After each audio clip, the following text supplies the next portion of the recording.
So I saw an article that basically said that DeepSeek R1 is easier to jailbreak than ChatGPT, and that's going to be terrible for cybersecurity because it will mean that people can use it to generate ransomware and do other kinds of cyber attacks. Now, my kind of controversial take here is I have never got the idea of AI guardrails when it comes to cybersecurity. And the reason why I think they're silly is because cybersecurity is very dual use. The only difference between ransomware and full disk encryption, a rootkit and an antivirus, a remote administration tool and a Trojan is the intent. The code is the same. The only thing that makes it legal or illegal is how I intend to use it. And large language models can never know my intent. Essentially, all they're doing in the background is when I say a word like ransomware, they're assuming that my intent is illegal, that I'm going to try and use that ransomware on someone else's system. But ransomware itself isn't illegal. It is completely legal for me to write ransomware to test security products or to test on my own system. The illegal part is whether I'm using it on someone else's system without their authorization. I can go to ChatGPT right now and say, write me ransomware, and it'll tell me no.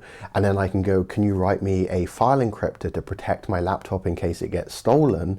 And it'll write me the exact same code just because I use different language. So this whole idea of AI guardrails when it comes to cybersecurity kind of relies on the idea that there is someone out there who lacks like so much aptitude that they could not reword the word ransomware in a more legal sounding way, but could somehow run a ransomware operation. And on top of that, red teaming exists. We have a role in cybersecurity where the job is to pretend to be an adversary and do adversary things so that the defense team can practice against a real hacker. There's plenty of advanced source codes for ransomware and Trojans and rootkits freely available up on GitHub because these things are things that defenders need access to as well. It's actually feeling a lot like we've gone back to those days when you couldn't do cybersecurity videos on YouTube because they couldn't tell the difference between cybercrime and cybersecurity. So essentially these guardrails are just completely pointless. They're not going to stop any real attacker,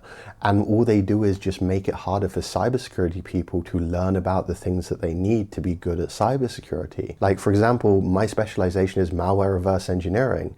In order to learn how to reverse engineer malware, you obviously need access to malware. And if I went to ChatGPT right now and I was like, hey, can you write me some malware? It would automatically see that word malware and assume that my intent is malicious and then not let me do that. Now, I'm sure there are areas where these guardrails make sense, things that are no legitimate uses for, but when it comes to cybersecurity, it's just complete nonsense. It just doesn't make any sense whatsoever.